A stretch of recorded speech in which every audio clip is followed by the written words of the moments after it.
O Trocando Ideia de hoje especial é com o defensor público Jordão Mansur Pinheiro.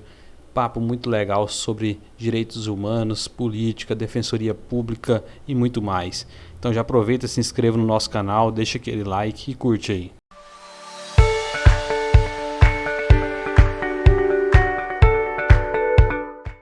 Fala pessoal, começando aqui mais um Trocando Ideia, e aqui quem vos fala é Murilo Parreira, e hoje o nosso bate-papo vai ser alto nível, um cara aqui que eu admiro muito o trabalho dele, e hoje ele está aqui com nós, e ele pediu para eu chamar de doutor, mas primeiro eu vou ter que chamar, depois a gente leva para o papo mais casual. É o doutor Jordão, defensor público. E aí, cara, tudo bem? Boa noite, Murilo, tudo bem? Um prazer estar aqui com você, falar um pouquinho sobre defensoria pública, sobre direitos humanos e sobre o nosso papel aí dentro do sistema de justiça.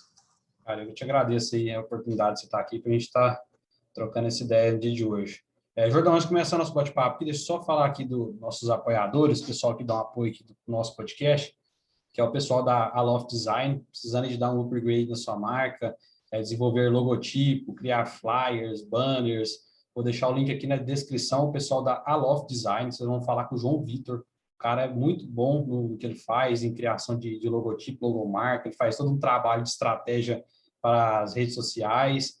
E hoje o que está virando, principalmente questão de vendas, é redes sociais. Então, João Vitor, deixar o link dele aqui na descrição, você entra em contato com ele.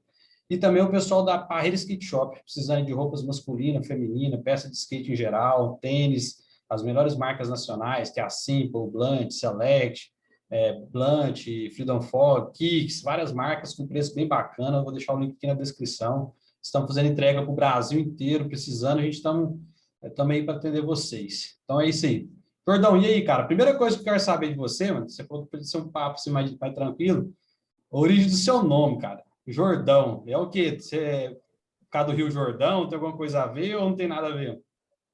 Tem tudo a ver, Murilo. Meu pai escolheu esse nome, né, Jordão, em homenagem, né, ao rio no qual Jesus foi batizado, mas também por uma peculiaridade da minha família, que Ah, tem traços tanto árabes,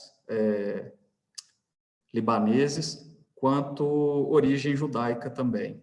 Né? E são povos que a gente até hoje vê aí no noticiário, que ah, vivem de guerra, né, em razão de diversos fatores históricos, culturais, e meu pai disse que algo em comum entre esses povos, que unia esses povos de certa maneira, era o Rio Jordão em torno ali da região, e para batizar essa ideia de união entre a família de origem árabe e a origem de família judaica, ele optou por Jordão, né, simbolizando aí uma união entre essas famílias.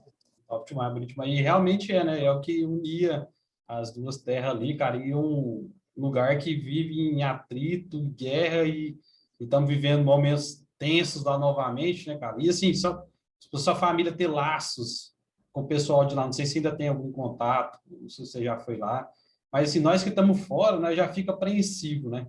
Imagina você que tem laço lá com o pessoal de lá, cara. É complicado, é triste, né? Ali, na verdade, sim, eu sou bisneto de libaneses, né? É. E, infelizmente, a gente não tem mais contato ou vínculos com os nossos familiares de lá. Mas, de toda forma, é nossa raiz, é nossa origem e, claro, isso acaba É. impactando a gente de alguma forma, né? Então, tá ótimo. Aí a cultura árabe, tipo assim, principalmente eu aprecio muito a culinária árabe, eu gosto muito também. Não sei se você aprecia também lá, mas assim, são diferenciados. Até quando eu faço uma rota ali para Bahia e vou atravessando ali para Brasília, passo um restaurante de cultura árabe, rapaz, ele é top, é granfino, hein? É outro nível. Realmente. Jordão, eu quero saber primeiro, tá? Também a respeito da sua história, cara. Tipo assim, de Defensoria Pública, mas antes, o Jordão antes, estudante de Direito, como é que surgiu, cara, essa sua ambição pelo direito? Já por família, ou você descobriu na sua adolescência, ali no ensino médio, como é que foi, cara? Bom, Murilo, eu acho que aconteceu comigo, é o que acontece com grande parte dos estudantes que acabam optando pelo direito, né? Havia alguns familiares que eram advogados, tinham formação jurídica, né? Primos, irmãos mais velhos, 2 irmãos mais velhos meus, e isso acabou me direcionando naturalmente para o curso de Direito, né? Então, foi, na verdade, ali o contato com familiares que tinham já formação jurídica que acabou me despertando para esse caminho. Entendi. Então, você era concurseiro também? Olha, essa questão do concurso é uma coisa meio atípica na minha vida, sabe? Sempre me perguntam sobre isso, sobre o concurso da Defensoria Pública, como que foi, e a gente vê muita receita, né, de bolo, né, para passar em concurso público, coach disso, coach daquilo, Demais. disso, método daquilo.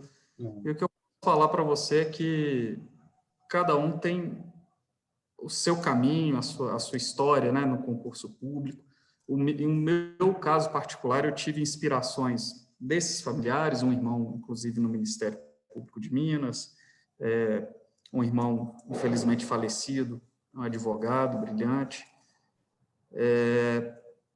mas não tinha essa veia concurseira. O que me levou para o concurso mesmo, e a aprovação no concurso, foi a necessidade ali com o advento do nascimento da minha filha, eu ter entrado na faculdade com um pouco mais de idade, não entrei tão moço como geralmente se vê, né? Os meninos entrando aí com 17, saindo com 22, eu estava entrando nessa idade que a galera está saindo, né? Isso me deu um pouco mais de maturidade e eu levei a minha faculdade muito a sério.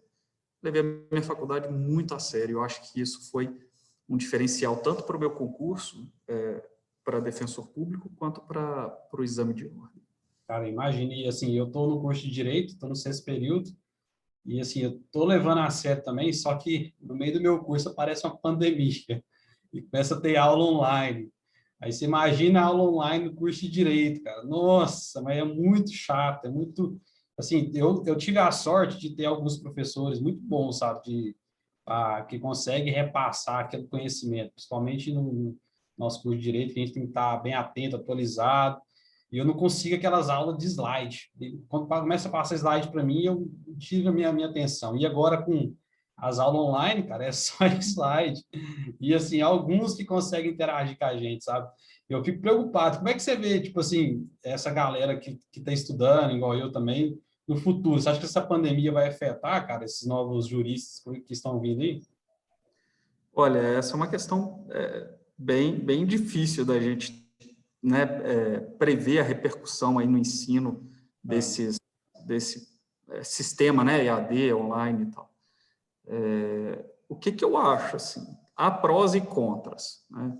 De uma certa forma, hoje os estudantes estão tendo a chance de verificar coisas que só no livro ele veria, né?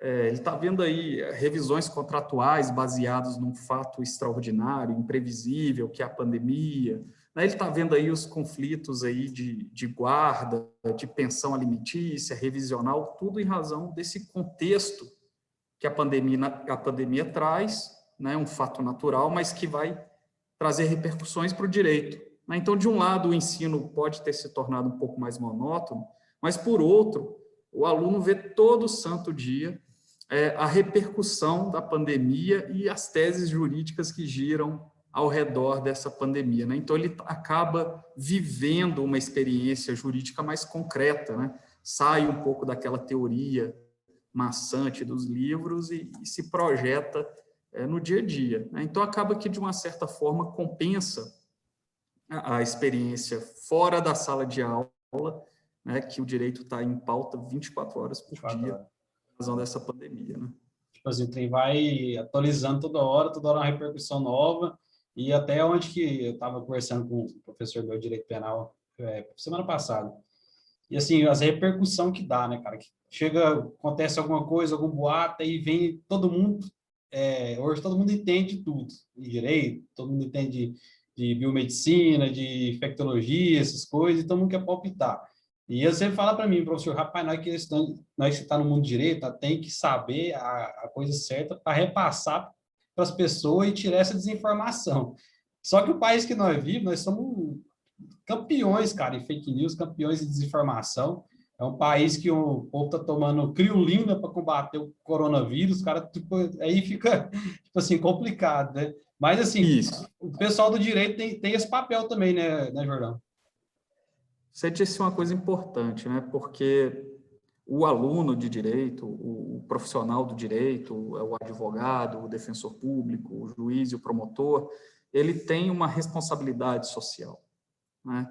De transmitir uma informação confiável, uma informação com base no ordenamento jurídico, né? E isso eu acho que como eu estava falando sobre esse link, né? A sala de aula ficou mais chata, mas a vida real fala do direito o tempo todo e força o estudante, principalmente, antes de emitir um juízo de valor, a fazer uma pesquisa, a sondar, a ver posições, né? E fundamentar ali a opinião que ele vai emitir, normalmente nas redes sociais, né? Então, sim, com certeza, o estudante de direito, o profissional do direito, ainda mais nesses momentos de crise, ele tem uma responsabilidade social no sentido de transferir confiabilidade naquilo que ele diz para as pessoas, né? Não, a repercussão é muito grande, né, Jordão? Tipo assim, eu vejo... O cara fica postando aí o Facebook, News, como que um cliente vai confiar nessa pessoa quando ele for no escritório dele? Mas como essa pessoa vai confiar num juiz que vai sentenciar ele, sendo um juiz que se baseia em notícias falsas, ou um promotor que vai denunciar, um defensor que vai atuar ali, que não checa, né, não tem a mínima preocupação em saber o que ele está divulgando e o que ele está opinando. Verdade. Tem Então, que frear, na hora que chegar a notícia, tem que ver e analisar antes de dar o nosso palpite, né, cara? Que... vai arranhar sua credibilidade mais cedo ou mais tarde, se você não se tomar essa precaução. Até um dos assuntos nossos na época foi aquele caso que é da Mariana Ferrer, que o povo veio com aquela notícia de estupro culposo, não sei se você lembra daquele caso. E, cara, Sim. o que nós foi bombardeado, nós tentar explicar, falar que não existe isso, mas, assim, a sociedade pegou aquilo ali para eles e todo mundo repostando, e loucura, eu fiquei intrigado, eu mandei mensagem para os profissionais, eu falei, cara, eu perdi essa aula, eu faltei essa aula, porque eu não vi essa matéria, não. E eles, não, calma, vamos explicar. Mas isso também tem um pouco de culpa também do jurista. Por quê? A gente, às vezes, fica preso no juridiquês, né? A gente fica preso ali no latinismo, né? Nos usos de expressões de difícil compreensão das pessoas, e alguém faz uma releitura desses institutos de forma equivocada, sim, mas de fácil percepção, aí viraliza. Aí é isso. Então, acho que a gente, para evitar esse tipo de situação, também parte de nós o cuidado para facilitar a informação para o público, né? Não infantilizá-la, mas facilitá-la. Mas e esses juristas, quando começa a ter essa visibilidade grande demais, como no caso dos ministros do STF? Hoje, praticamente toda semana, os caras estão em pauta, estão em notícia. Hoje todo mundo sabe quem são os ministros. Antigamente, eu lembrava do Joaquim Barbosa só. Hoje a gente fala o nome de todos os 11 ministros do STF. Essa visibilidade que traz, por eles estar sempre na TV, tem um canal aberto também dos julgamentos, que é julgamento histórico. Você acha que isso é bom assim, para o direito, para a justiça brasileira? Assim, eles estão muito assim, à frente da mídia? Ou você acha que, tipo assim, igual a justiça americana mesmo, a gente quase não vê, sei lá, o pessoal da Suprema Corte dos Estados Unidos está aparecendo em mídias, mais ali fazendo o trabalho deles, cumprindo o papel que é guardar a Constituição, e isso aí, beleza, acabou. O que você acha desse ponto aí? Olha, a minha visão particular, eu acredito que o Poder Judiciário, e principalmente os órgãos de cúpula, aí, né, o Supremo Tribunal Federal, principalmente, ele está mais em evidência porque o Judiciário está sendo chamado à sua responsabilidade de dizer a respeito da Constituição Federal, né, que está ao tempo todo sendo testada, sendo questionada, sendo desacreditada ou interpretada de formas, enfim, para todo viés, né? Tem uma forma de interpretar a Constituição, e a nossa própria Constituição diz que quem é responsável por uniformizar e dar a palavra final sobre a nossa norma fundamental é o Supremo. Então, à medida que a gente está tendo muitos questionamentos sobre a Constituição, é natural que haja uma projeção maior da Corte que vai dizer o real significado daquela norma constitucional. Então, vejo isso como natural, essa projeção do Supremo, porque há um maior estresse sobre as normas jurídicas constitucionais, né, e compete dizer o seu significado. Sobre as gravações, sobre a publicidade, né, em particular, eu acho que a publicidade, como regra, é algo positivo. Por quê? Ela gera democracia, né? Quando as pessoas estão vendo o que está acontecendo, o que está sendo dito, o que está sendo fundamentado, elas conseguem emitir um juízo de valor mais qualificado. Então, apesar dos contras, eu acredito que, sim, verificar os ritos, verificar os fundamentos, como se porta a nossa Corte Suprema, no geral, traz mais aspectos positivos do que negativos, né, no sentido de uma formação de opinião pública mais qualificada. Entendi. Assim, a gente fica preocupado e até atento com essas questões que você falou, que sempre está sendo requisitado, né, a nossa STF. E, às vezes, eu fico até preocupado. Será que a nossa Constituição, a nossa democracia, ela corre algum risco? Você vê, tipo assim, cara, teve manifestação no dia 31 de março em favor do AI-5, essas paradas, sabe? Tem hora que eu fico preocupado. Tipo assim, eu sou um cara que me considero um conservador de direita. Eu votei no atual presidente, só que hoje eu já me decepcionei muito com ele. Eu vi que ele realmente não é um cara de direita. Só que eu fico preocupado de uma hora chegar no ponto de ter uma eleição e perder. E não sei, cara. Põe em risco a nossa Constituição. Entendeu? Olha, eu acho que, independentemente do espectro político, né, se é esquerda, se é direita, centro, o que a gente precisa para ter uma pluralidade de visões é um ambiente democrático. Então, da direita, a pessoa que é verdadeiramente de direita, da esquerda, do centro, eles têm em comum o amor pela democracia. Então, quem não tem essa pegada, a gente não é um cara de direita, não é de esquerda, ele é um autocrata, né, que pode vestir qualquer veste, né, seja de esquerda ou de direita. Eu tenho medo, mas, no geral, eu confio nas instituições brasileiras. Né, a gente tem instituições maduras, nós temos normas jurídicas maduras, e a população também, no geral, tem se mostrado muito crítica, né? A gente vê esse discurso super radical, ele pertence a uma pequena parcela, uma parcela ínfima da população. E as próprias Forças Armadas, oxigenadas, principalmente depois aí da Constituição Federal, o novo oficialato, que não são aquelas viúvas, né, da ditadura militar, eles têm uma visão garantista, eles têm uma visão legalista da Constituição. Aí eu duvido muito que eles embarquem em uma aventura golpista contra a nossa democracia. Então, apesar desse cenário que nós vivemos hoje, eu acredito que as instituições são fortes, a população tem consciência do valor da democracia e não acredito numa ruptura com o Estado democrático de direito que nós temos hoje. Tomara, cara, Deus quiser, até doido. O tanto de problema que nós já temos, o brasileiro não é fácil, não. Ainda tem mais uma dessa aí, você até é louco. Ô, Jordão, cara, assim, o pessoal leigo que não sabe, o que é um defensor público, cara? Explica para nós mais ou menos aí. Vou explicar, assim, de forma mais sucinta possível. O defensor público, a Defensoria Pública é um órgão autônomo. O que significa isso? Ele não pertence a poder executivo, ele não pertence a poder judiciário, ele não pertence a poder legislativo.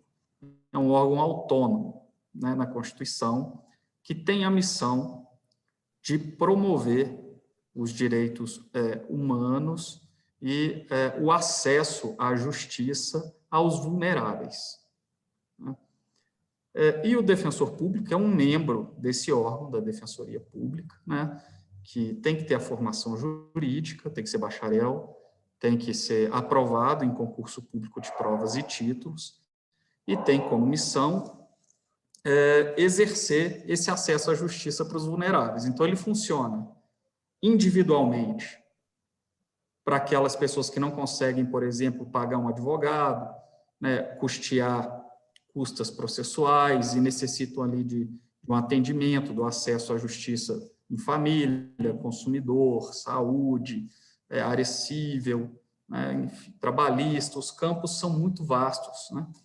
Essa pessoa pode se valer do defensor público, né, que vai fazer, às vezes, ali, naquele caso individual, de um advogado, apesar de não ser um advogado. Ele exerce essa função também. Entendi. Por outro lado, o defensor público, além desse atendimento individual, né, para as pessoas que precisam, para o acesso à justiça dessas pessoas, ele também tem funções previstas na Constituição, nas leis que organizam a carreira, de ser responsável também pela tutela coletiva de grupos vulneráveis, né? Então, ele move ações civis públicas, ele firma termos de ajustamento de conduta, expede recomendações aos órgãos públicos ou a particulares, né? De modo a tutelar coletividades indígenas, quilombolas, idosos, crianças, né? Então, ele também tem essa função, ele tem uma função individual, ele atende as pessoas que necessitam da assistência jurídica, caso não possam arcar aí com um advogado, e ele também tem uma função coletiva, né, de titular, legitimado a proteger coletividades vulneráveis, né? São essas duas funções principais: atender individualmente o cidadão que não tem condições e atuar coletivamente em favor de vulneráveis. De que, assim, a maioria das pessoas imagina que é mais para a área penal, né? Então, no caso, não é só penal, ela abrange toda a esfera do direito, no caso. Toda a esfera. Toda a esfera. A gente tem dois troncos da Defensoria Pública no Brasil, né? Que é a Defensoria Pública da União, que são os defensores públicos federais, e os defensores públicos estaduais, né? Esses troncos, né, as atribuições são as seguintes: o defensor público estadual vai atuar praticamente em todas as matérias da justiça comum estadual, né? Direito de família, sucessões, área civil, contratos, indenizações, acesso à saúde, né, contra o poder público, registros públicos, né, problemas ali com certidões. Todas essas áreas são, e direito penal, e tribunal do júri, e execução penal também. Todas essas áreas em que a pessoa precisa de assistência jurídica, o defensor público pode atuar. Na área federal, o defensor federal atua também nesse escopo, né, nessa finalidade, mas perante órgãos federais, INSS, por exemplo, causas previdenciárias, causas contra o UFG, aqui em Goiás, né, vamos dar um exemplo, a Universidade Federal de Goiás, que é uma autarquia federal. Nessas situações que envolvem justiça federal, órgãos federais, políticas públicas federais, quem vai atuar é o defensor público federal, que pertence à DPU, Defensoria Pública da União. Também é um membro recrutado mediante concurso público. Entendi. Igual no caso que você, como defensor público daqui da cidade de Unas, você atua nesses dois troncos, no caso, do direito penal e de outras áreas também? Sim, direito penal e área civil, individual e coletivo, né? A gente teve casos aqui interessantes de atuações coletivas, né, perante a FAC+, firmamos um termo de ajustamento de conduta com a FAC+, sobre as mensalidades, né, no período de pandemia, beneficiou diversos estudantes. Nossa, eu mesmo eu era um dos caras que tava doido, falando, não é possível que esse povo vai baixar essa mensalidade. Tá louco, graças a Deus. Não, valeu demais, e por essa aí, eu te garanto, tem uma galera, principalmente os meninos que estudam comigo, cara, os meninos dá triplo coração para pagar essas mensalidades, trabalha dia e noite, estuda à noite, e não é fácil, não é fácil, ainda bem que teve esse desconto, cara, muito bom. Então, essa causa, por exemplo, a Defensoria Pública atuou na área de consumidor, de acesso à saúde, né, que é acesso à educação, que é um direito humano, utilizando-se de um instrumento previsto na legislação, que é o termo de ajustamento de conduta, né, que tivemos ali as negociações. Tivemos outras envolvendo loteamentos, firmamos TACs, entramos com ações civis públicas. Né? Na área civil aqui, no sentido lato, é muito comum a Defensoria Pública ingressar com ações em busca de tratamentos médicos, medicamentos, cirurgias, né? Em face do Estado de Goiás e do município de Inhumas, né?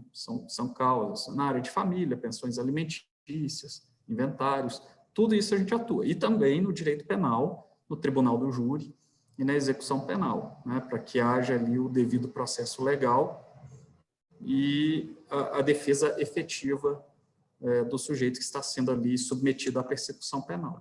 Entendi. E nessas elaboração que teve desses decretos para fechamento de comércio, essas coisas, a Defensoria Pública também atuou ou não? Sim, atuamos durante a pandemia com muita força.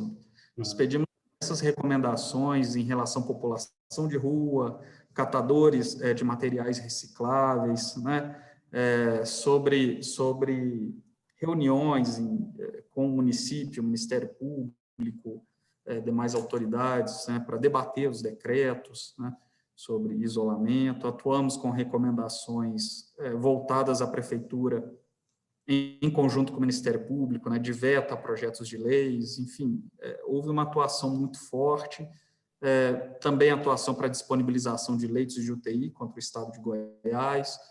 Infelizmente, muitas delas o Poder Judiciário se fechou, né, e essas pessoas acabaram morrendo sem o acesso ao direito à saúde, mas, enfim, nós lutamos, né? Nós lutamos. Durante essa pandemia, a gente tem tido uma atuação muito próxima da comunidade de Inhumas, né? A Defensoria Pública sempre ali lutando para o acesso à saúde da população vulnerável aqui do município. Cara, é muita coisa, é muito trabalho. Eu achava que era mais ali para o Tribunal do Júri, alguma coisinha mais de leve, isso até é doido. Eu vou te falar que a parte penal da Defensoria Pública não é nem de longe a maior atuação do órgão, principalmente em cidades pequenas, né? A gente concentra muitas atuações, né? Mas é uma atuação importante também. A Defensoria atua com muita ênfase no direito penal, no Tribunal do Júri, principalmente ali em busca do devido processo legal e do respeito ali às garantias e franquias constitucionais, né? Tentamos lutar para que o cidadão vulnerável tenha na Defensoria um padrão de qualidade técnico que ele teria se ele contratasse o melhor ou os melhores bancas de advogados, né? Essa é a nossa mentalidade quando a gente pega um processo. É claro que a demanda é gigantesca. Você tem uma ideia, a Defensoria Pública seguramente responde por mais de 80% da defesa criminal da comarca, né? Além das ações de família, além das ações de saúde, de consumidor, de sucessões, de registros públicos, atuação coletiva, extrajudicial, por aí vai. Então, não é fácil, né? É enorme, a gente tenta, mas realmente a gente precisa de mais defensores, de mais servidores, e tudo indica que as coisas vão fluir, né? Só para constar, Murilo, a gente está no mês verde, maio verde, é o mês da Defensoria Pública. Diversas leis aí estaduais reconhecem esse mês como o mês da Defensoria, e amanhã, o dia 19, aqui em Goiás, a lei estadual de iniciativa do deputado Virmontes Cruvinel, um grande parceiro da Defensoria Pública, da política de acesso à justiça, que institui o dia 19 de maio como o dia da Defensoria Pública, o dia do Defensor Público, né, que é amanhã. Sério, cara? Que coincidência boa, hein? Massa demais. Exatamente. Muito bom. E assim, o Jordão, que eu fico... as pessoas muito me procuram também. Questão, igual você falou, de defender os direitos das pessoas mais vulneráveis, que não têm condição. Mas igual que em umas, por exemplo, principalmente Tribunal do Júri, a pessoa não tem a condição de estar ali para se defender, veio vocês para fazer esse papel, a Defensoria Pública.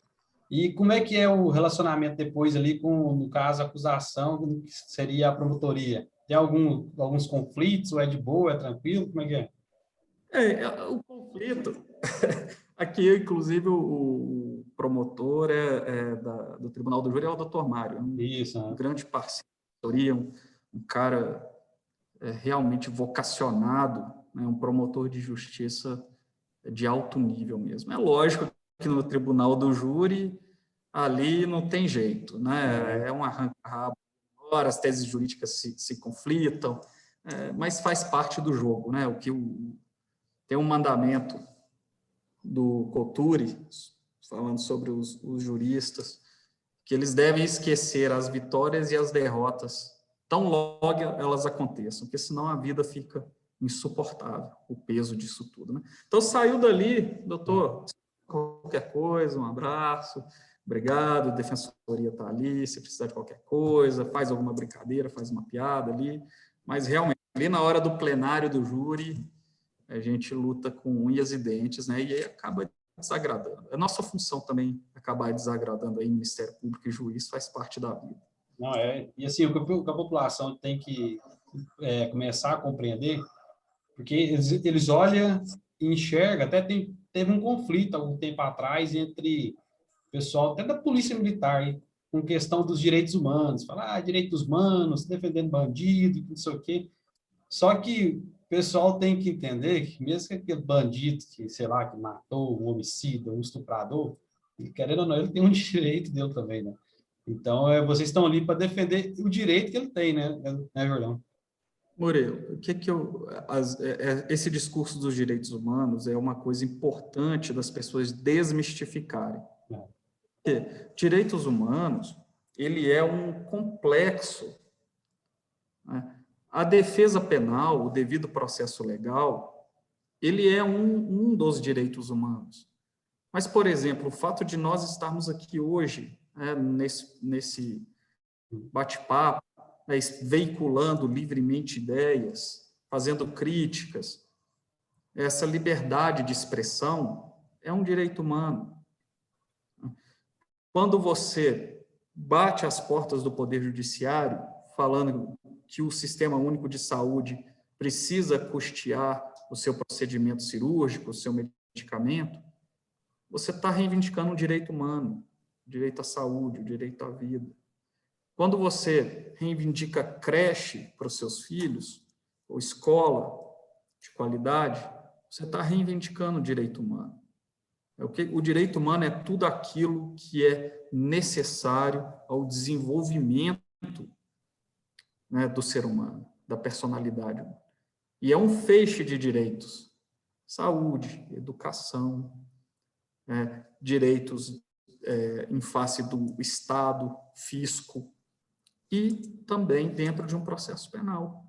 Essas coisas estão entrelaçadas, né? São inscindíveis. Então, não tem jeito, quando você fala, mas você está defendendo um direito humano de um acusado, sim, faz parte de um todo. Da mesma forma, às vezes, que um policial militar, quando ele reivindica melhores condições de trabalho, quando ele reivindica uma remuneração melhor, isso também é direito humano. Então, é contraditório você querer cindir só o que lhe convém e ignorar o restante, sendo que todos esses direitos estão entrelaçados e se sucederam na história da humanidade. É uma pauta que, sei lá, tinha que ser uma pauta consensual, né? Uma pauta que todo mundo abraçasse, né? Porque é um direito de todo mundo, cara. Todo mundo. Não sei o que aconteceu, o que você viu? Tipo assim, foi de alguns anos para cá, cara, que deu essa polarização? Pois é, o que acontece? Direitos humanos, de forma alguma, é uma coisa de esquerda Não é. Por quê? A história dos direitos humanos, ela vem do pós-guerra, principalmente do pós-guerra, da Segunda Guerra Mundial, né? E países da Europa e os Estados Unidos que encabeçaram esse núcleo mínimo, tipo, olha, isso daqui é o mínimo que se deve ter para a gente não ter uma história repetida como aconteceu no nazismo. O que era o nazismo? Era você negar direitos humanos. Era você negar a qualidade de ser humano de uma pessoa. Se ele não é um ser humano, ele não tem direitos. Então, essa pauta de direitos humanos foi construída depois da Segunda Guerra Mundial, principalmente, apesar de ter influências lá do direito natural, ele vem como uma reação ao totalitarismo, e é uma confluência de liberais, principalmente. Né? A Europa era berço de liberais, de liberalistas, Estados Unidos também, e todos eram de acordes.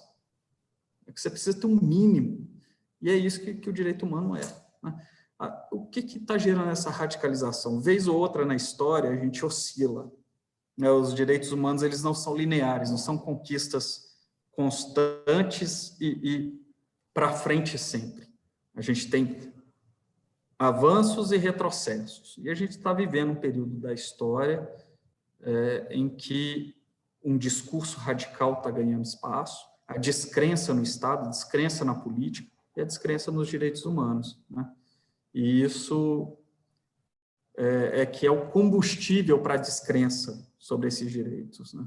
E é um processo que vem principalmente, eu diria ali, depois a partir da década de 90, né, que a gente tem ali o fim ali da dicotomia União Soviética e bloco capitalista, bloco socialista, a gente começou a ter um pensamento mais hegemônico e a partir dali, né, essa liberalização, essa descrença, eu acho que foi um fator para a gente redundar onde a gente está agora. Líderes populistas, não é novidade, gente. Discursos de líderes populistas e autocratas existiram desde sempre. É cíclico. É cíclico. Aí eu piro nessas coisas. Eu fico pensando assim, a atuação, cara, que você faz, tipo, por exemplo, no Tribunal do Júri. Você já deve ter feito vários já. Mas, assim, você está ali no caso, por exemplo, um caso de homicídio, você está ali tentando defender, não é que, tipo assim, você está tentando representar o direito daquela pessoa, isso que eu quero ver se o pessoal vai conseguir compreender. Não é que você está ali adoçando aquela pessoa, o ato que ele fez, o ato que ele cometeu, mas sim tentando ver que essa pessoa tem o direito, sei lá, assim, que todos os direitos dele não sejam perdidos, no caso, né?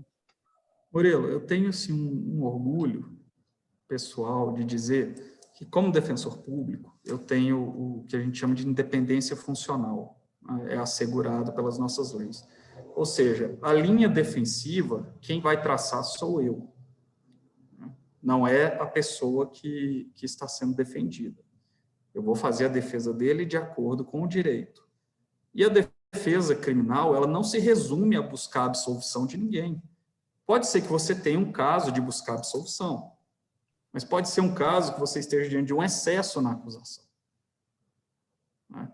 Então, nem todo tribunal do júri, nem toda defesa criminal, você está ali querendo a absolvição a todo custo. Não. Você está querendo a aplicação do direito corretamente àquele sujeito. Seja a absolvição, ou seja a aplicação da pena nos termos que a lei prevê. Nem mais, nem menos. Entendi. Mas tem algum caso, assim, que você teve que representar, que foi, assim, complicado? Falar, cara, esse aqui eu vou ter que ir, mas se fosse para me escolher, eu não queria, não. Já aconteceu já? Olha, eu não tenho essa opção, né? Uhum. Tenho que fazer, é meu dever. Estado, do mesmo jeito que existe o Estado juiz, o Estado acusação, existe o Estado defensor. Uhum. Então, como ninguém pode ser processado sem ser ouvido, né, a Defensoria Pública assume esses casos e não pode renunciar à defesa. Né? É claro, eu não posso ficar falando assim especificamente de casos concretos, né, em razão do dever funcional que eu tenho de não me manifestar sobre isso, mas vários casos, inclusive casos notórios, em que havia um conflito, né, assim, sobre o Jordão profissional do direito, principalmente o defensor público do júri, com a tese que estava sendo ali defendida pelo acusado, né? Então, a gente realmente teve conflitos, várias situações, né? Mas, na grande maioria das vezes, Murilo, a voz da razão entra na cabeça do sujeito e ele me entende, olha, isso aqui não é caso de absolvição, isso aqui é caso de você falar a verdade, e a gente vai buscar a pena adequada, ou tirar uma qualificadora, alguma coisa nesse sentido. Mas, sim, situações que eu não queria estar na minha pele, mas estava. É os contra da profissão, né? Igual você falou que praticamente hoje, tipo, você faz seu papel, é como se você fosse seu patrão e se não tivesse. Sim, você trabalha por conta própria, mas é os contra, né? E assim, você tem algum, como posso dizer, um cliente frequente aí da Defensoria Pública, cara? Por exemplo, aqui na Defensoria a gente não usa a expressão cliente, né? Porque o cliente ele é vinculado por um contrato, né? E, geralmente esse é um contrato. A nomenclatura que a Defensoria Pública usa é assistido, né? São os nossos assistidos, que é nosso dever prestar assistência jurídica a ele. Mas vários, meu amigo. Isso aí, dia sim, dia não. Dia também. Dia sim, dia também, meu velho. Eu tenho vários casos aqui, eu já convido os colegas para a gente até escrever um livro de contos, né, da Defensoria, dos casos que aparecem aqui. Posso te falar que já apareceu gente na Defensoria Pública se identificando como Jesus, né, pedindo atendimento jurídico integral e gratuito. No caso, Jesus estava sendo executado. Estava quase sendo preso aí por causa de pensão. E vários outros, né? Esses casos que a gente vê nos livros, que a gente acha que nunca vai ver na vida real, a gente vê anulatórias de casamento enfim, não vou entrar muito em detalhes, não, mas a gente vê muita coisa lá, muita coisa. E tem as figurinhas carimbadas, com certeza. Imagina. E, tipo assim, nossa cidade hoje assim, não está tão pequena como é antes, até cresceu bastante, mas pelos casos que a gente vê, até hoje dá uma melhorada, cara, em questão de casos de roubo, furto, homicídio, aqui na cidade de Umas, o trabalho que a Polícia Militar, a Polícia Civil tem feito, bem bacana, tem reduzido bastante. Mas teve uma época que em Umas, cara, não sei se você estava aqui como defensor público, que tava tenso. Tava, tipo assim, todo mês era um assassinato, era uma rixa, era prisão por tráfico de droga, não sei se você chegou a pegar essa época. Mas quando chega nesse ponto, numa cidade pequena igual a nossa, imagina que a defensoria deve ficar, sei lá, ficar louca, né? Tanto trabalhar, né, cara? A gente fez muitos plenários de júri, e na grande maioria das vezes era realmente sobre fatos passados, né? Porque eu cheguei aqui em 2017, no fim de 2017. E aí eu peguei os casos ali de 2015, 2014, 2013, que parece que foi realmente um período bem conturbado aqui na cidade, né? E o que a gente vê dos homicídios que acontecem aqui, na maioria esmagadora das vezes, é relacionado ao tráfico de drogas, né? E muitos passionais também. Uma coisa que também acontece muito, crimes passionais aqui na comarca também são bem presentes. O que é crime passionais? Fala para o pessoal que não entende. Os crimes passionais são aqueles movidos por sentimentos. Por exemplo, ciúmes, o marido mata a mulher por ciúme, ou tenta matá-la por ciúme, desavenças entre pessoas, que são aqueles crimes de ímpeto, a pessoa é tomada por uma violenta emoção e pratica a conduta. Então, aqui também a gente vê muito isso, né? A pessoa perde a cabeça ali no momento da raiva e tenta praticar um homicídio ou consuma um homicídio, e, de outra parte, são os homicídios ligados ao tráfico de drogas, geralmente. Esses são os fatores mais salientes aqui da criminalidade em relação aos homicídios na cidade, né? Pelo menos o que eu pude perceber ao longo desses 3 anos. Uma das coisas que eu fico pilhado também, desde que a gente começa a estudar direito, e os professores ficar no pé da gente, é questão com alguns casos que a mídia traz, por exemplo, igual principalmente o feminicídio. Vários casos que são homicídio, aí eles tentam taxar como um feminicídio. Não sei se aqui já apareceu algum fato, algum caso para você, das pessoas tentar trazer algum fato como feminicídio, mas no fato de ser um homicídio, no caso, né? Porque tem essa diferença, né? Que o pessoal acha que só do fato do cara matar uma mulher já é um feminicídio. Não, o feminicídio ele envolve aquela situação do menosprezo, né, pelo gênero feminino ou situações de violência doméstica, né? A minha experiência em particular, no entanto, ela mostra que na maioria dos casos em que eu atuei, em que a acusação vinha no formato de feminicídio, realmente era uma situação de feminicídio. Eu nunca peguei essa imputação, né, de feminicídio sem que ela tivesse ali realmente embasada no que estava sendo apurado, né? Infelizmente, o Brasil possui números alarmantes, né, de violência doméstica e de feminicídio. Então, estou para te falar que vai ser raro quando uma mulher for vítima, né, de um homicídio no sentido lato, que não esteja envolvido ali a situação de violência doméstica ou de menosprezo a gênero. Na grande maioria das vezes, a gente vai estar diante, sim, de um feminicídio, né? Pelo menos é o que eu tenho presenciado. Realmente, tipo assim, cara, o país que nós vivemos, né? A gente consegue bater uns recordes desastrosos, igual nesses casos de feminicídio mesmo, que tem de caso. Teve um caso agora, recente, aqui na cidade de Umas mesmo, que eu vi nas redes sociais, não sei se foi um morador de rua, de tacar fogo na mulher aqui, cara. Não sei se chegou a causar o homicídio dela, mas eu sei que foi um caso terrível, né? E deve aparecer diverso para vocês aí, né, Jordão? Aparece, esse tipo de coisa aparece, sim. A gente tem contato, infelizmente, como defensor público. A gente vê escancarado, né, como que a pobreza, a violência, a exclusão social, ela traz marcas nas pessoas muito difíceis de superar, né? E todo dia isso no gabinete da defensoria, essa é a história nossa de cada dia, né?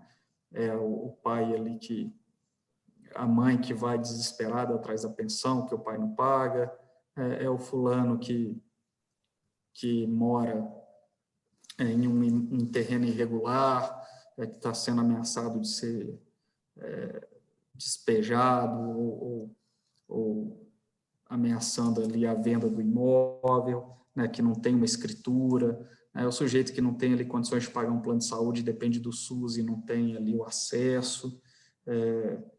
Então, assim, a gente vê essas mazelas sociais todo dia ali na porta da defensoria, né? E a criminalidade no Brasil, na minha percepção, né, sobre a ótica ali da criminologia, né, que estuda essas causas, né, do crime, eu penso que a nossa criminalidade não será resolvida enquanto a gente tiver esse abismo, essa desigualdade social enorme e esse descaso com a primeira infância, né? Enquanto a gente não solucionar essas duas frentes, você pode contratar policial, você pode abrir unidades prisionais e nunca vai ser suficiente. Cara, e assim, o que você acha? Eu acho que a nossa lei é fraca, tipo assim, principalmente para punir, para tentar trazer, assim, sei lá, intimidar a pessoa a não cometer alguns atos, algumas coisas. Eu acho assim muito branda. Será que talvez se desse a dureza mais nas leis, ser mais rígida, o pessoal realmente ali tentar, o que é o significado do Código Penal, tentar ressocializar a pessoa e pagar aquela pena. O que de fato não acontece também nas cadeias, mas por ser tão branda as nossas leis, as nossas penas, cara, eu acho que o pessoal fica meio que sem medo de praticar algum ato. Olha, eu tenho, assim, uma visão um pouco distinta sobre isso, Murilo. Por quê? A minha a formação mesmo, a busca do conhecimento acadêmico que eu trilhei, principalmente aí quando a gente se debruça um pouco sobre a criminologia, né, que é aquele ramo ali dentro do direito penal total que vai analisar o objeto, né, as causas do crime, a vítima, o criminoso, né, e indicar saídas para solucionar esse problema da criminalidade. A gente vê que a história mostra penas altas, penas duras, por si só não resolvem, geralmente não tem um efeito de diminuir índices de criminalidade. O que realmente funciona, principalmente em países subdesenvolvidos, é o desenvolvimento econômico, social e político. Para você ter uma ideia da nossa população carcerária, nós temos aí entre 30% e 35% de pessoas presas por tráfico, outras 35% a quase 40% por crimes de ordem patrimonial, furto, roubo, apropriação indébita, estelionatos, né? Ou seja, e todos, mais de 70%, pardos negros, com baixo índice de escolaridade, e geralmente com famílias ali na primeira infância bem desestruturadas. Então, esses são dados. O que esses dados estão mostrando para a gente? Está mostrando que pessoas com baixa instrução, pessoas com lares desestruturados, pessoas geralmente negras e pardas, estão praticando crimes de ordem patrimonial ou que giram em torno da ascensão patrimonial, como é o caso do tráfico de drogas. O tráfico de drogas ele não é um crime patrimonial na tipologia, né? Topologicamente ele não é um crime patrimonial, mas as pessoas traficam para fins de enriquecer, né, digamos assim. Então, ele gira na órbita do patrimônio. Então, são pessoas jovens, negras, sem instrução, com lares desestruturados, praticando crimes de ascensão patrimonial ou de obtenção forçada de patrimônio. O que isso quer dizer para a gente? O que isso quer dizer para a gente? Que talvez, se a gente começar a olhar para soluções lá na causa, né, a gente consiga evitar esse cenário que se repete. Entendi. O brasileiro é imediatista. A minha percepção é de que a gente tem que atuar mais de forma preventiva do que de forma repressiva. É o que vai funcionar. Não, realmente. Pelo menos na minha perspectiva, né? Porque, assim, pensando por esse lado, realmente. Só que o brasileiro é que é cara imediatista, ele quer, o trem resolve de uma hora para outra. E pelo que você me falou aí, é um pouco demorado, né, cara? Igual, tipo, principalmente educação, investir em educação, que é um projeto que nenhum governante quer investir, porque é um investimento a longo prazo, né? Você vê resultado que alguns anos para frente, você quer ver resultado agora. Mas veja, uma coisa não exclui a outra.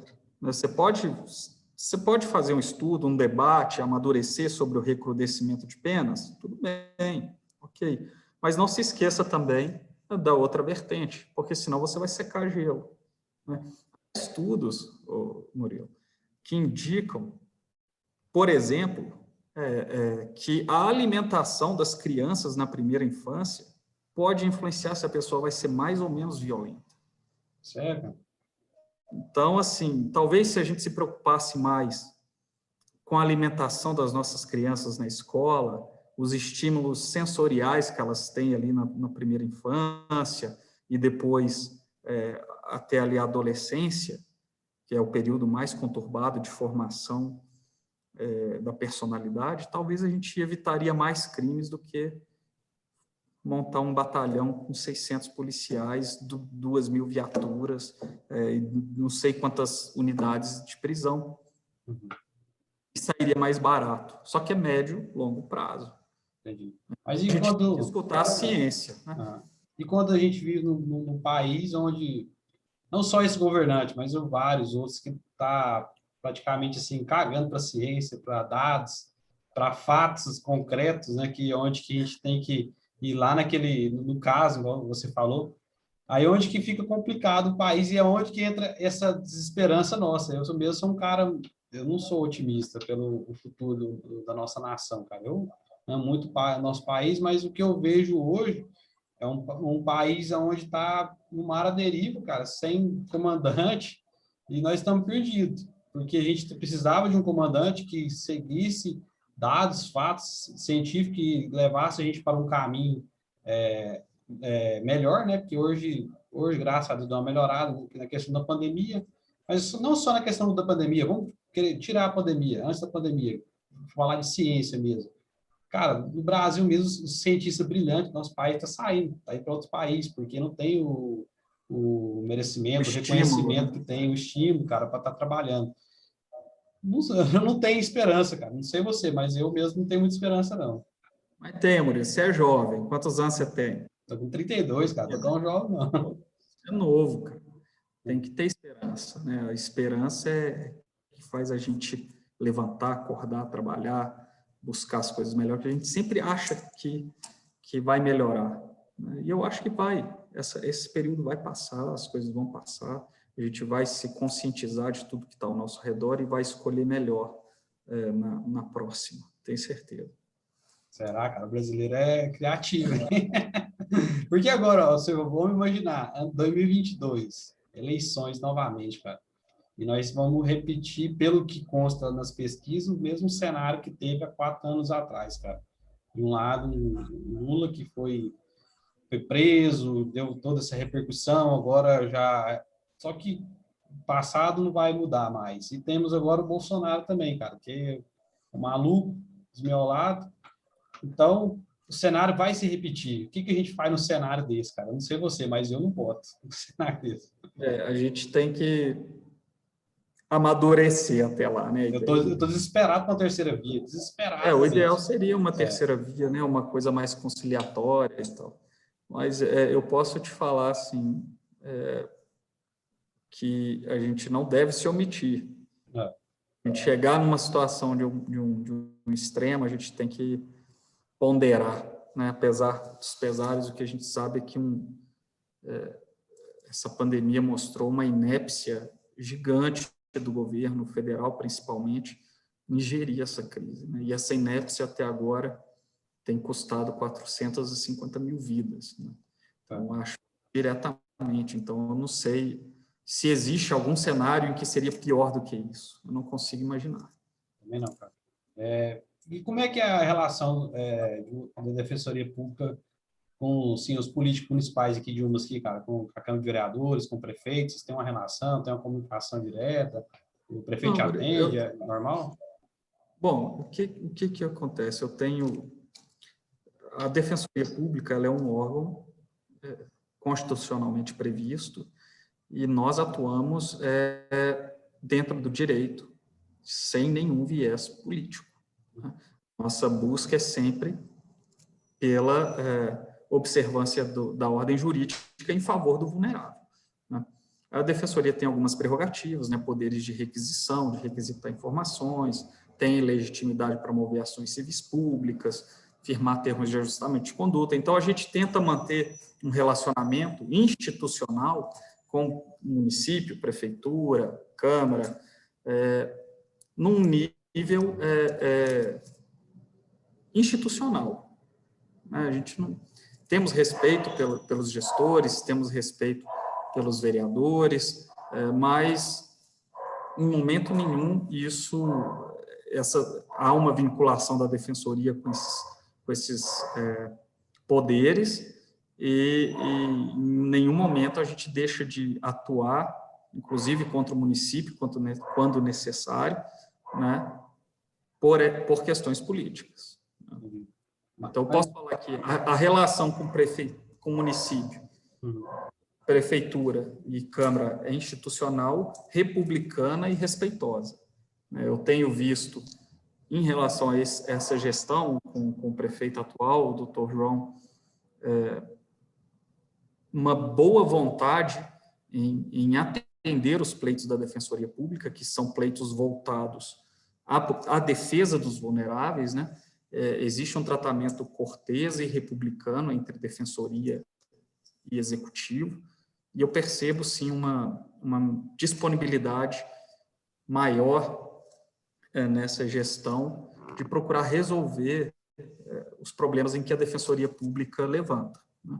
Mas, como eu disse, no geral, relacionamentos republicanos, institucionais, respeitosos, porém, de forma alguma, isso faria ou inibiria qualquer atuação defensorial em prol da comunidade vulnerável, se necessário fosse, inclusive, acionando o município. Entendi. Tipo assim, você faz o trabalho de defensoria, tentando requisitar algum direito para algum cidadão vulnerável. E quando acontece, de fato, tipo assim, um pedido, sei lá, igual você falou, de um UTI ou de algum medicamento, e você não consegue atender esse pedido, cara. Aí como é que fica a situação, no caso? A lei, porque a Constituição, ela dá esse direito para todo cidadão, de saúde, moradia, mas a gente acontece várias vezes, assim, pelo que eu vejo, né, meu achismo, mas você vai saber falar melhor que eu.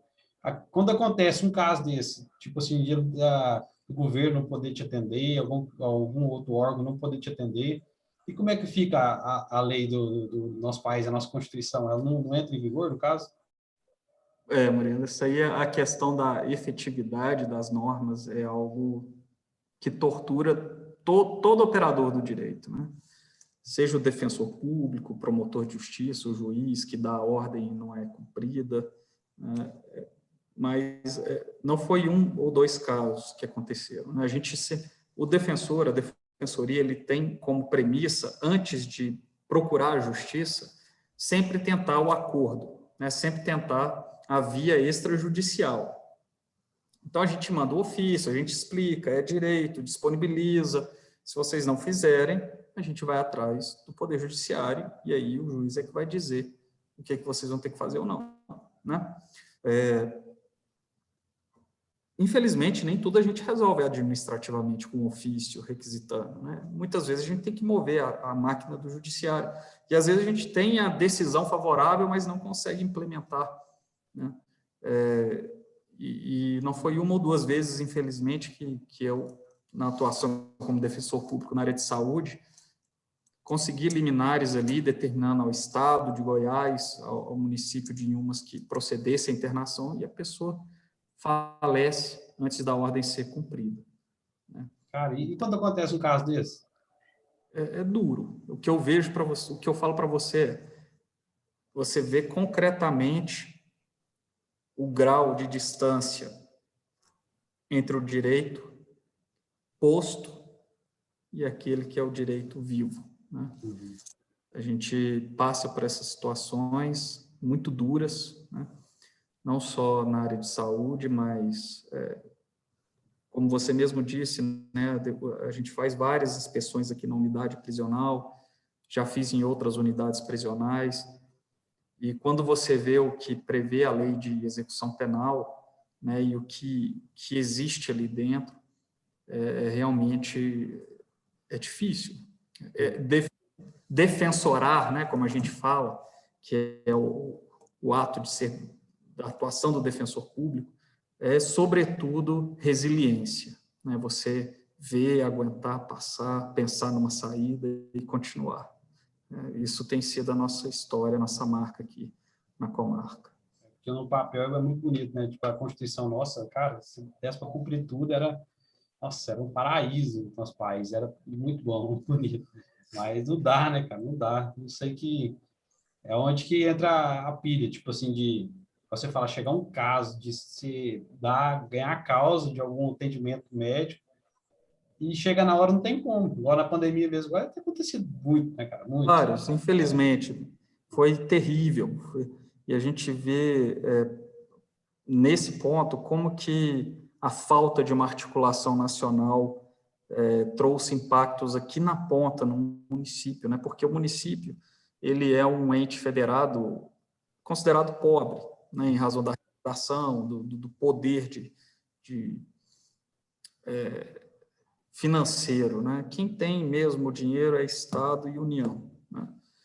E a gente vê essa falta de articulação, essa tomada de frente da União, no caso, quantas pessoas aqui morreram sem leito de UTI, eu fui testemunha disso, atuando em processos, entrando com mandados de segurança coletivo, buscando assegurar esse direito.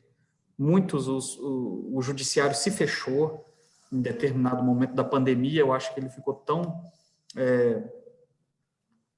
aflito com a situação que ele simplesmente, com a devida vênia, ele lavou as mãos, né? Falou assim, não, isso aqui é matéria do executivo, eu não quero saber disso, né? E muita gente morreu, né?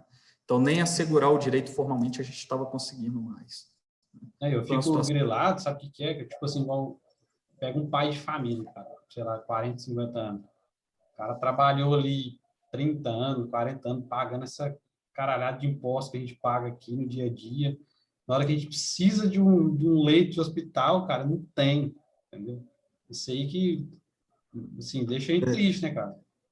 E por que eu não aceito o argumento que muitas vezes o Estado diz, ele vem lá nos processos e fala, olha, reserva do possível, eu não posso fazer mais do que o faticamente possível, olha, eu não tem como eu fazer, é isso que ele fala. Sim. Só que esse mesmo Estado gasta em publicidade, esse mesmo Estado gasta com coisas supérfluas, festividades, carnaval. Fundão eleitoral, nossa. Gasta com comissionados. Esse mesmo Estado é incompetente na gestão de recursos públicos, perde recurso público. Há corrupção. Então, como esse Estado, que não consegue sanar esses problemas primeiro, quer falar para o cidadão que ele não tem dinheiro para fazer? Então, primeiro, seu dever de casa para você falar que você pode bater no peito e dizer, fiz de tudo e não consigo. Aí é outra coisa. Agora, falar não consigo e não fez seu dever de casa, para mim é inaceitável. Também, cara. E eu fiquei pilhado ainda mais quando eles falam em 2020, ali, mês de março, ó, todo mundo fica em casa. O que eles falam, vamos ficar em casa que nós vamos estruturar o sistema de saúde. Aí passa um ano, cara, mês de março aqui em Música deu um colapso no sistema de saúde. Aí deu um ano para o pessoal preparar, não só aqui na cidade, no Brasil inteiro. Deu um colapso. Aí eu falo, mas ficou em casa para vocês preparar e agora está com colapso, né? Aí eu não sei se é verdade, mas teve casos de sair áudios, algumas coisas aí, de pessoal de não ter medicação, cara. É uma doideira, assim. Sim, houve isso, sim. Inclusive uma ação conjunta, uma ação civil pública conjunta entre a Defensoria e o Ministério Público, considerando a situação que estava aqui, o município de Inhumas, né? A gente entrou com uma ação contra o Estado de Goiás para que ele assumisse os serviços de urgência e emergência, principalmente. Por quê?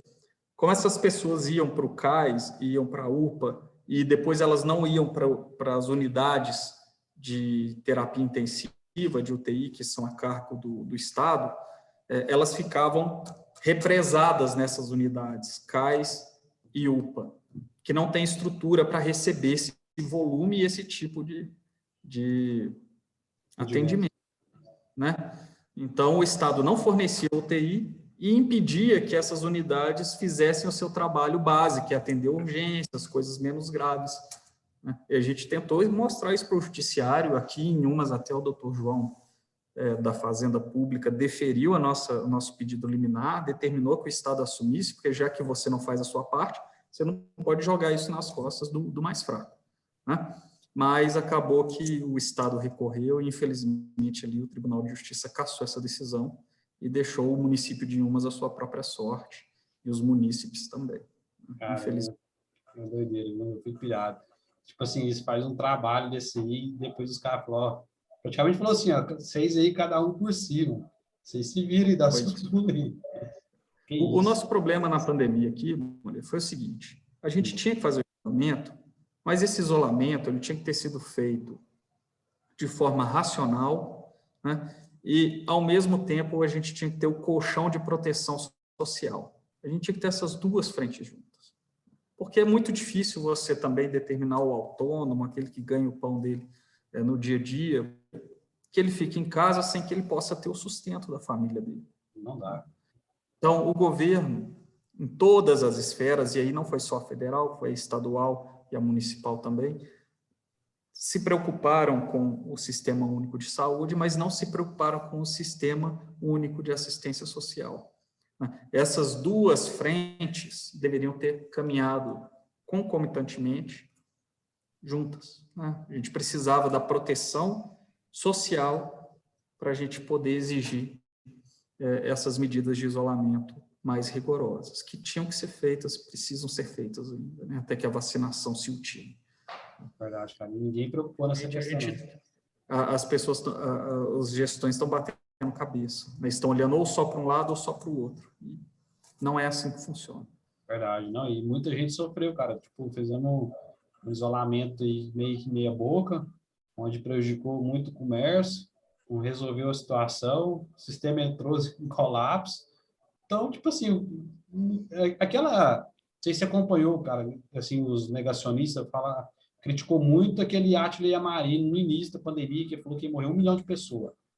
Cara, mas ele falou assim, ó, vai morrer 1 milhão de pessoas se, tipo assim, se tocasse, se não fizesse isolamento nenhum. A gente fez um isolamento meia boca, mas fez. E estamos com 400 mil mortos, né, cara? Não, e te falo mais, o número é maior, porque existem as subnotificações, né? Essa síndrome aguda respiratória, que disparou nesse período de pandemia, é um outro nome para a Covid, né?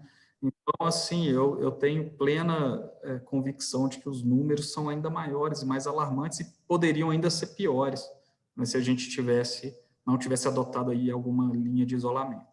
Também acredito, cara. Realmente foi desastroso a atuação. E acredito também que teve muita subnotificação. Certeza, isso é certeza. Jordão, diz assim, cara, esse trabalho, essa correria doida sua aí, cara, como é que vai ter algum concurso? Você falou que ia ter um concurso pessoal, vai rolar alguma coisinha?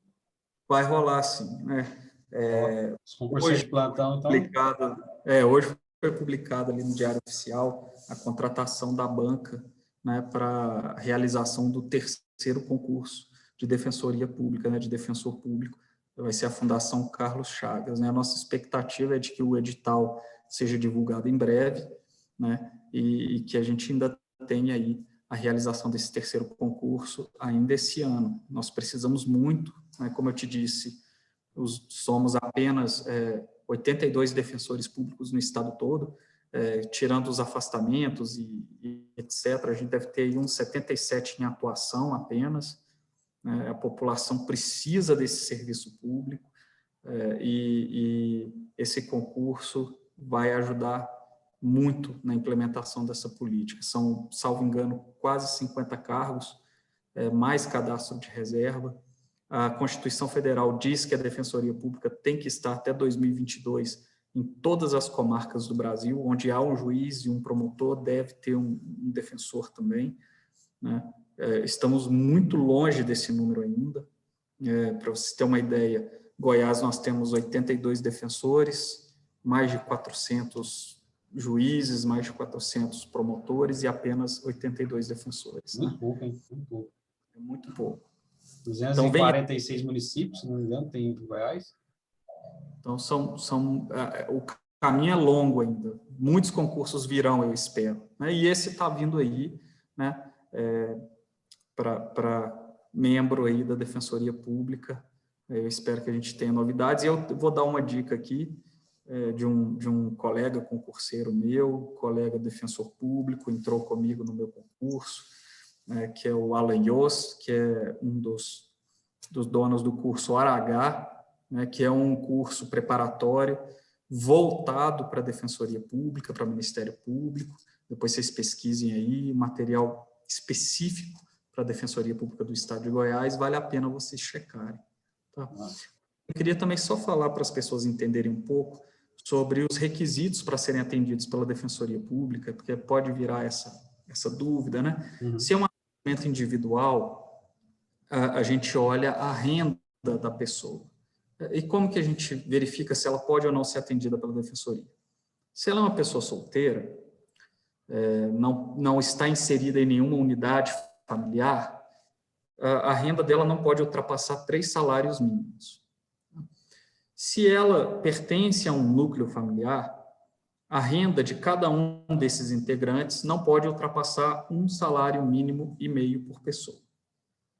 Tá? Isso na Defensoria Pública do Estado de Goiás. Tá bom? Se a pessoa preenche esses requisitos, ela pode ser atendida por nós. A nossa unidade fica de frente ao fórum, né? Tem uma unidade própria, fácil de achar. Nós temos atendimentos segunda e quarta na parte da manhã, terça e quinta na parte da tarde. Em razão da pandemia, teleatendimento pelo WhatsApp, mas a gente já está agendando alguns atendimentos presenciais. E aí a gente atua nas áreas criminal, tribunal do júri, execução penal, infância e juventude, registros públicos, fazenda pública, família e sucessões, né? Praticamente todas as áreas da justiça comum. E se não for possível que nós façamos o atendimento, a gente faz o encaminhamento para a Defensoria Pública da União, que vai ali tratar de causas trabalhistas, causas contra o INSS, contra universidades federais, empresas públicas federais e etc. Vamos só fazer esse registro, porque pode não ter ficado muito claro. Não, cara, é muita coisa. Precisa de concurso mesmo. Precisa. Tanto serviço aí. Tomara que espera eu formar e pegar algumas qualificações, precisa de título também, né? Eu quero um dia prestar esse concurso, cara. Fico honrado de saber. A Defensoria Pública ela é uma missão de vida, né? Você entregar toda a sua força física, espiritual, seu conhecimento jurídico, para que aqueles que mais precisam tenham acesso à justiça, né? Isso é uma missão colossal, né? E se você não der tudo de si, mesmo você dando tudo de si, pode ser que você não consiga, né? A gente precisa de muitos ombros para carregar esse peso, né? Que é essa missão. E se não concurso agora, Murilo, vai ser nos próximos, vai ter mais concursos aí, eu tenho certeza. Você está no 6º período, isso, que sai antes esse, mas os próximos você já vai estar aí apto a fazer, né? Não, tomara, cara, tomara. E você falou, a gente tem que ter um pouco de esperança e tentar fazer algo para o nosso país, ver se nós sai desse lamaçal que nós estamos, né, cara? Sim, sem dúvida. Perdão, agradecer você, cara. Papo muito bacana, gostei demais. Eu que agradeço. Foda demais. E, cara, passa essa pandemia, eu quero marcar o presencial. Eu gostei muito. Vamos marcar sim, porque eu tenho que contar mais para você, eu tenho que contar mais de Minas Gerais, que é de onde eu venho, de São João del Rei, da minha faculdade, né, dos perrengues que eu passei antes desse concurso público, das coisas que aconteceram nesse concurso, né, porque as pessoas vão se identificando, né? Como eu te disse, as histórias são diferentes. Tem aquele menino que entra com 17, forma com 22, passa com 25 no concurso, tem outros como eu que entram mais velhos, já com uma filha, com responsabilidades, demoram um pouco mais para sair da faculdade e passam no concurso público. Tem também. Tem aquele que estudou em vários cursinhos, fez vários concursos, não tem uns que fizeram apenas um e passou, tem. Cada história é uma história, cada circunstância de vida leva a uma situação diferente e eu vou querer conversar com você sobre isso nas próximas vezes que você me convidar. Na hora, cara. E assim, você falando de questão de tratar, mas você é novo, cara. Quantos você tem? Eu já estou bem velho, já estou com 34. Cara, pô, você tá novo demais. Estou com 5 de defensoria, né? Advoguei um tempo antes, trabalhei na assessoria no Tribunal de Justiça de Minas antes também, trabalhei em escritório de advocacia, tudo contribuiu, né, para a nossa formação. Um cara igual eu que tem vontade de estar para a Defensoria Pública, eu quero advogar. Eu estou muito, assim, apaixonado ainda por direito penal. O pessoal fala, você namora com penal caso civil, mas até agora eu estou muito focado no penal, sabe? E o que você, tipo, assim, se puder me dar uma dica aí, cara, que você acha que eu foco mesmo no penal ou não, para me ajudar futuramente? Eu vou te falar uma coisa, o foco, ele é importante principalmente na advocacia. Se você for advogado privado, é importante que você se especialize, que você seja muito bom em uma área só. não existe mais essa questão do clínico geral na advocacia, né? Muito raro. Você tem que ser muito bom em uma área específica, né? Agora, para a defensoria, né, para um concurso público, infelizmente, você tem que ter ali uma noção, uma boa noção de vários campos do direito, né? O direito penal é uma das matérias que cai, né? Mas tem, e esse é um conselho que eu dou para o povo, viu?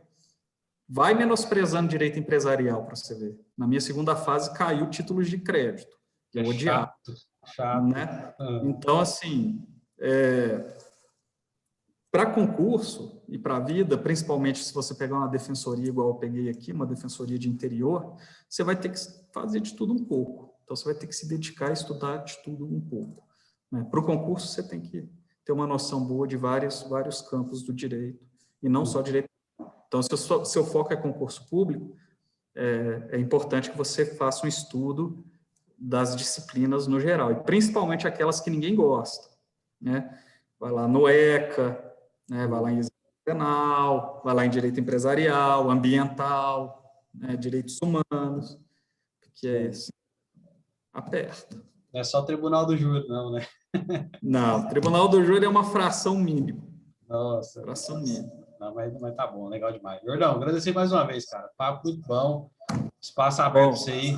Cara, você tem só as redes sociais também, né? Que você vai divulgar aí o pessoal te seguir lá, te acompanhar. Eu tenho só o Facebook. Você tem que alimentar mais, cara, de dia que puder. Pois é. Aí, estando de serviço aí, como é que alimenta, né? Difícil, cara, é difícil. Tá? Mas assim, Murilo, fica aqui meu convite, um dia para você vir conhecer a Defensoria Pública, tá? A gente bater mais um papo sobre essas coisas. Te agradeço o espaço. Uma boa noite a todo mundo aí que escutou. E estamos juntos. Na próxima, a gente vai falar um pouquinho mais de defensoria. Na hora, eu que agradeço, pessoal. Inscreva no canal, curte e deixa aquele like para nós. Um abraço, papo bacana e logo estamos de volta. Valeu, um abraço.